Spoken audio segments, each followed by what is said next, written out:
நல்லா கலந்து விட்டுருச்சு பாருங்கள். இப்போ நம்ம வந்து லட்டாக பிடிச்சிடலாம். நமக்கு தேவையான அளவு கொஞ்சம் சூடாக இருக்கும் போதேவும் நம்ம இது வந்து லட்டாக பிடிச்சிடலாம்.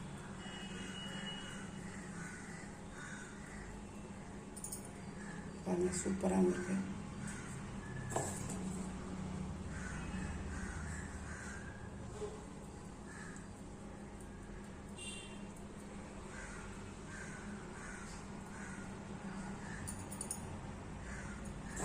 இதே மாதிரி எல்லா லட்டையும் பிடிச்சிட்டு நான் உங்களுக்கு காமிக்கிறேன்.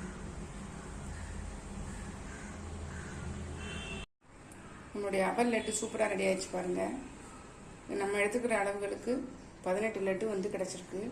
நீங்களும் உங்கள் வீட்டில் ட்ரை பண்ணி பாருங்கள். இந்த கிருஷ்ண ஜெயந்திக்கு இந்த அவல் லட்டோட கொண்டாடுங்க. நம்ம எடுத்துக்கிட்டது 1 கப்பு அவல், 1/2 கப்பு வேர்க்கடலை, 3/4 கப்பு நாட்டு சர்க்கரை.